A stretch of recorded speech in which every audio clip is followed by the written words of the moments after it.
If I could describe HUGS in one word, it would be heartwarming. Fulfilling. Passionate. Hope.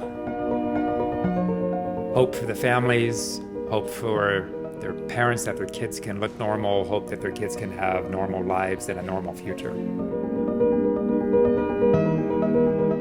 Yeah, it's difficult for me to put HUGS in one word, but it by far is the most rewarding and fulfilling thing that I've ever done. HUGS is a medical mission organization that goes around the world fixing facial deformities on children.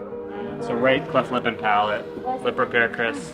We specialize in microtia, cleft lip, cleft palate, and cleft rhinoplasty. We've done over 2,000 free surgeries on children. We are so grateful for Dr. Quatela for having the initiative of creating this, and for the entire team that shares his vision and his passion. It's an act of love, what you do.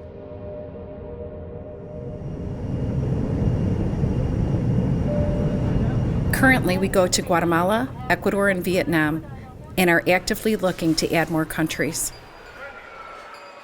This week we're in Antigua, Guatemala.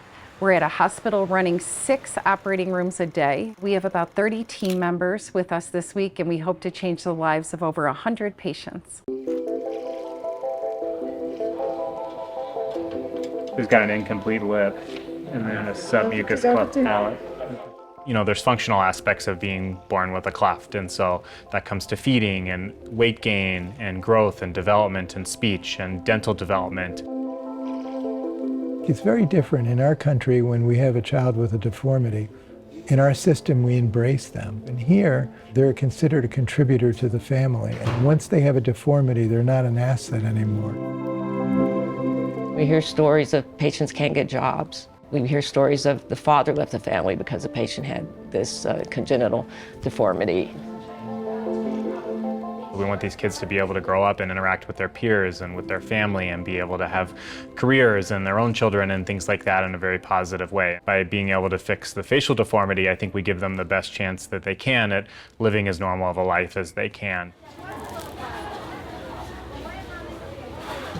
We actually help children all over Guatemala. Every state there is, we have patients coming from, so patients from nearby, but also from very far away.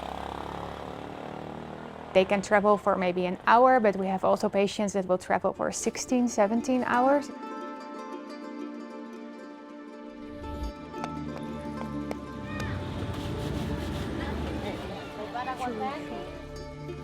So most of our families that have children with cleft lip and palate, they are extremely poor.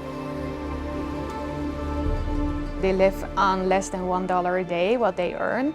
And families are most of the time very big. So they have a lot of children, but they have also a lot of other family members living in one house. They have no running water. Normally they don't have toilets or whatsoever. So it's really poor where those people are coming from. So they will never be able to go to a private clinic or to, anywhere where they have to pay for a surgery. These families are trusting us in handing their child over to some of the best surgeons in the United States. The cleft lip and palate team is extraordinary and has done thousands of these surgeries, both on missions and in their day-to-day practice. Many at the microtia team is trained under Dr. Quatela and have mastered this incredibly difficult surgery.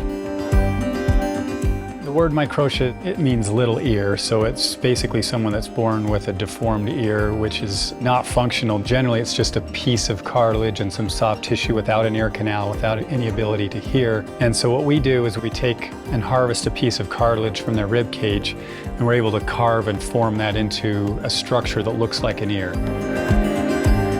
A typical microtia surgery in the United States is conservatively upwards of $50,000. With $50,000 this week, we will probably do 35 to 40 microtia cases. We will do 45 to 50 cleft cases with that same $50,000 that may just handle one microtia case in the US.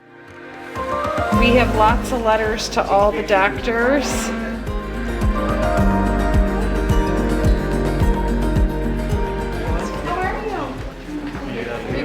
You doing okay? Yeah? The thing about doing this for 20 years is that you actually see children who probably didn't have an opportunity in life to go and get an education or better themselves actually become something. Rodrigo in particular, he is in his 5th year of medical school, wants to do facial plastics, wants to be here doing microtia. I think we started his ear 12 years ago. It didn't just help him with his self-confidence, but little by little, it changed his life.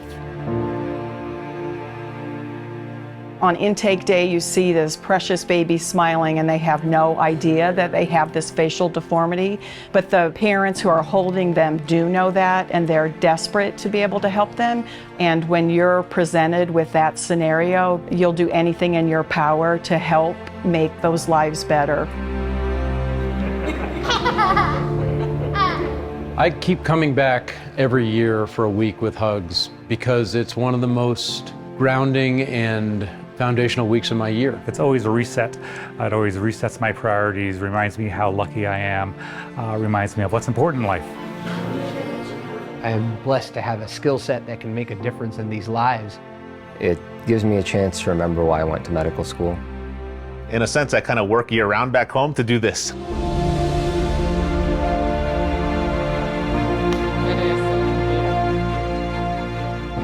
First time that they see themselves when the dressings come off, you know, they start to cry, you start to cry with them. They are also grateful for everything that we do. It really restores your faith in humanity.